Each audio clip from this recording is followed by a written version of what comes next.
In a little village in the north of Russia, there once lived a girl called Katya Ivanovich. And although she knew there must be a world beyond her village, at times it didn't feel like there was. In a place so small and isolated, everyone knew everyone else's business, and no one even bothered to lock their doors at night. Television had yet to arrive, and the children spent their time hunting for mushrooms or else drinking hot chocolate in the kitchens of each other's houses. But though the children were pretty much left to their own devices, there was one place they never dared step foot: the lake on the other side of the hill. It was a place of bad omen, and on several occasions over the years, when young women went missing, their bodies were found washed up on the shore. Many believed the lake to be inhabited by evil spirits who lured girls there and then drowned them. "Foolish superstition," Katya's father would say, slamming his fist on the table after one too many vodkas. But all the same, he warned her to stay away. Late one night, in the autumn, Katya lay awake in bed, unable to sleep. She twisted and turned, but the full moon shone in her window and wouldn't let her be. She sat up and stared at it irritably, and just as she moved to draw the curtain across, she heard a faraway music on the breeze. She opened the window a little and heard the distant sound of bird song coming from the direction of the lake. As if in a dream, she put on her fur boots and heavy overcoat and crept down the stairs and out of the house, knowing that if she was caught, she risked a beating. The stories she had heard fleeted through her mind as well, but her curiosity was overpowering. She simply had to know. She found the path through the forest to the crest of the hill without too much trouble, the moonlight shining through the branches and illuminating her way. And as she walked, the birds and insects around her sang in harmony. The voices of all nature lifted in a grand orchestra. When she reached the top and looked down upon the lake, she saw why. Across the surface of the water danced angelic beings, each one as tall as a tree, their bodies made up of glittering shards of moonlight, and they glided and span across the water, raising their arms in devotion to the moon high above them. They danced with an unimaginable grace, one movement melting into the next, and Katya watched, spellbound, crouched down on her belly, unable to quite believe what she saw. The moonlight dancers glided across the lake the whole night through in their private ballet, silent and elegant, and it was only as Venus rose above the forest that Katya realized how long she'd been there and that morning was near. She hurried home, let herself in quietly, and buried herself under her blankets, trembling with excitement at what she'd seen. When her mother shook her awake the next morning, Katya imagined that she had slept in, but she was told with a smile that heavy snow had fallen overnight and there would be no school until the roads were cleared. Such news would normally have been cause for celebration, but the only thing Katya could think of was that it might be a long time before she could make her way to the lake again to watch the moonlight dances.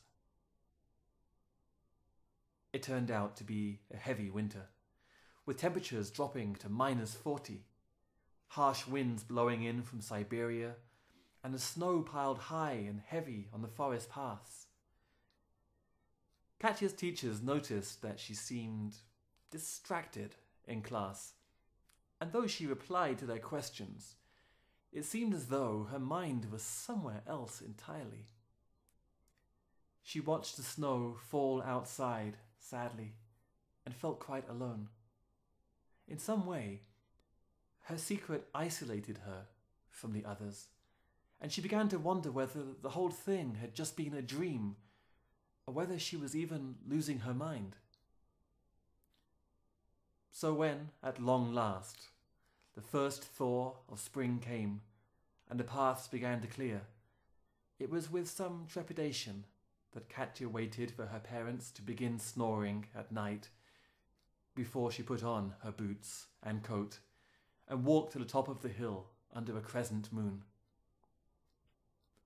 The birds seemed quieter this time, and as she reached the top and looked down over the water, her spirits fell, as the giant dancing angels were nowhere to be seen. But wait, there they were, skimming across the surface of the lake, but now they seemed like tiny figurines, tracing their ballet in delicate ripples, gleaming like distant fireflies across the dreamy, dark water. Katya wondered if it would be possible to scoop them up in an empty beer bottle, but she knew she would never have the courage to approach the lake. When she returned the next night, however, she saw that the dancers had grown as tall as she was, and then with each following night, as the moon grew, so too the dancers grew in size, until they were once again as tall as trees, gliding beneath the full moon to a rapturous orchestra of birds and crickets. Then, as the moon began to wane, the dancers shrank each night until they were again but twinkling sparks on the gloomy lake surface. Katya returned almost every night that the moon was out for the next few months, watching the dancers with fascination and awe. They were quite the most beautiful thing she'd ever come across, and the performance was all the more special for the fact that she was the only one in the audience. She doubted anyone would have believed her had she told them what she had seen, and besides, there was something quite delicious in possessing such an amazing secret. It was on a full moon night in August that disaster struck. Katya watched the moonlight dancers perform their ballet in honor of the silver orb passing overhead when, quite without warning, she felt the unstoppable urge to sneeze. And it came flying out before she could so much as clap her hands over her mouth. The forest fell silent in an instant, and the dancers stopped dead in their tracks. Moving as one, their heads turned to stare directly at Katya, and she was paralyzed by fear as they marched across the lake towards her, their spiky arms reaching out until her fingers, as cold as icicles, gripped her around the shoulders, hoisted her high up in the air. Katya screamed, but her cry was drowned as they suddenly dove down into the lake, and she was plunged into the cold, dark water. Down, down they dragged her into the freezing darkness, her hair trailing behind her, and the terrible fingers of the dancers maintaining a steely grip. To Katya's surprise, she found that she could still breathe, and her fear gave way just a little to curiosity as she saw something shining at the bottom of the lake. As they drew closer, she saw that it was a luminous palace constructed out of gleaming moonlight. They landed in the main courtyard, where, between two towering silver pinnacles, sat a moonlight queen on a beautiful throne. "She was watching," one of the dancers declared high-handedly. "She saw us dance. She must suffer the fate of the others. She cannot be left to live and tell what she has seen." The queen listened impassively and then gave a slight nod. The dancers surrounded Katya on the bed of the lake and drew closer, their fingers outstretched towards her neck, and in but a moment they would have squeezed the life out of her, leaving the girl to float up to the surface and be found dead among the reeds. But before they could reach her, Katya did something that shocked her as much as the others and stopped her executioners in their tracks. She began to dance.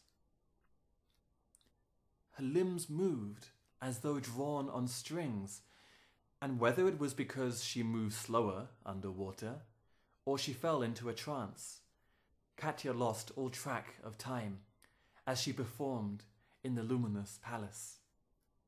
All these months she had watched the moonlight dance so eagerly that the movements had poured in through her eyes and down through every part of her body, waiting only for the chance to come alive within her. Katya allowed all the awe, all the raw emotion she had felt watching the moonlight ballet to flow through her as she danced, until there was very little left of her at all. When she finished, she grew still and opened her eyes to see the moonlight beings staring at her in astonishment. They turned dumbly to their queen, who observed Katya with a cool respect. "She cannot die. She is one of us. The same grace runs through her body as does ours. But we cannot stay. It is time for us to find new skies under which to dance." The queen raised her arms and began to twirl on the spot, becoming a pillar of silver light, and the other dancers did the same until Katya had to shield her eyes. Then there was a sudden flash, and she awoke to find herself lying beside the lake, her clothes and hair damp, and her body trembling with the cold. The moon was about to dip over the hill, and the dancers were nowhere in sight. She sat up and ran all the way home, and the chill she caught kept her in bed the whole of the week. Katya never told anyone what had happened, and when she recovered from her cold, she applied herself again to school, and to everyone's surprise, won a ballet scholarship to study in Moscow, though she had never taken a lesson in her life. She went on to become one of Russia's most famous dancers, bringing such lightness and elegance to the stage. The critics declared it was as if she was dancing on the surface of a lake. But when Katya was asked from where she drew her inspiration and how she had ever learned to dance out in the wilderness of northern Russia, she would just smile and go quiet. Every now and then, though, someone would lean in close and swear that just for a moment, in the placid stillness of her watery eyes, they could see a tiny flicker of silver light dancing